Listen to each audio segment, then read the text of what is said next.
আসসালামু আলাইকুম। আলামিন এগ্রো ইউটিউব চ্যানেলে আপনাদের সবাইকে স্বাগতম। আজকের ভিডিওটা হলো এই যে আমি খাঁচায় দেশি মুরগি উঠাইলাম। খাঁচায় দেশি মুরগি আমি আজকে 2 দিন হয়ে গেছে যে পালতেছি। এই ঘরটা কতখানি জায়গার মধ্যে করছি, ঘরটা কোথায় করলাম সম্পূর্ণ বলবো আজকের এই ভিডিওতে। আর দেশি মুরগি খাঁচায় উঠানোর পরে সুবিধা অসুবিধা সবগুলোই বলবো আজকের এই ভিডিওতে। সো ভিডিওটি না টেনে দেখার অনুরোধ রইল, তাহলে খাঁচায় দেশি মুরগি পালন সম্পর্কে একটা ধারণা পাবেন। আমি প্রথমে বলে নেই এইখানে কয়টা মুরগি আছে।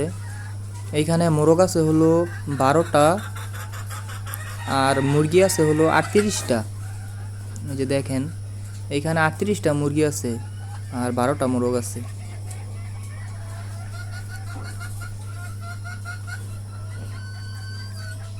ছোট্ট একটা ঘর, একদম ছোট, বেশি জায়গাও নাই মাঝখানে, দেখতে পারতেছেন। একটা মানুষ চলাচল করতে পারবে, কাজ করা যায়, মোটামুটি ভালোই জায়গা আছে, এত বেশিও নাই। আর এই ঘরটা মূলত আমি করছি হলো আমাদের গোয়াল ঘরের সাথে একদম। এই যে দেখেন একটাই গরু আছে শুধু, এই গরুর গোয়ালের সাথে এই ঘরটা করা হয়েছে। এই যে এইখানে গরুর গোয়াল আর এই যে এটা ঘর।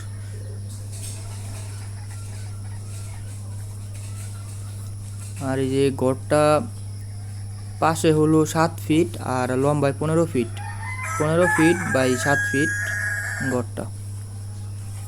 ছোটই ঘর একদম।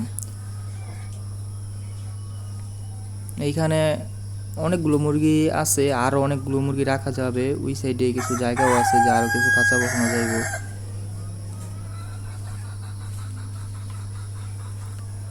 আর এই ঘরটা করছি হলো দেখেন উপরে গাছ আছে, জায়গাটা ছায়া, অনেক ঠান্ডা থাকে। মুরগিগুলোকে যদি ঠান্ডা পরিবেশে রাখা যায় তাহলে মুরগি অনেক সুন্দর হয়, এই কারণে এই জায়গাটায় ঘরটা করা। আর দেখেন আগের ঘরটার কাছে নিয়ে যাই আপনাদেরকে। এই যে এইটা হলো আমার আগের খামার। সবার প্রথমে আমি এই ঘরটা করছিলাম, পরে আরেকটা ঘর করছি, এখন আবার নতুন করে আরেকটা ঘর করলাম। মোট 3টা ঘর করা হইলো আমার এই খামারে। আর এখন করছি ওই যে ওইখানে। আবার দেখেন খামারে আসলাম, সে একটা টিম পারছে দেখা যায়, মাশাআল্লাহ। এখনও যারা আমার এই চ্যানেলটা সাবস্ক্রাইব করেন নাই, চ্যানেলটা সাবস্ক্রাইব করে দেন। ভিডিওটা যদি ভালো লাগে তাহলে একটা লাইক দিয়ে দিন। আপনারা সবাই জানেন যে আমি শাকিল ভাইয়ের খামারি।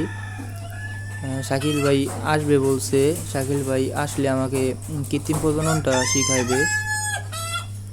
কৃত্রিম প্রজননটা শিখলে তখন মুরগির বীজ ডিম ভালো পার্সেন্টেজ পাওয়া যাইব। এখন তো আমি জানি না যে কীভাবে কৃত্রিম প্রজনন করে। আর এই যে দেখেন আমি যাতে বীজ ডিম পাওয়া যায় এই কারণে এখান থেকে একটা করে মুরগি নিয়ে মোরগের সাথে রাখছি।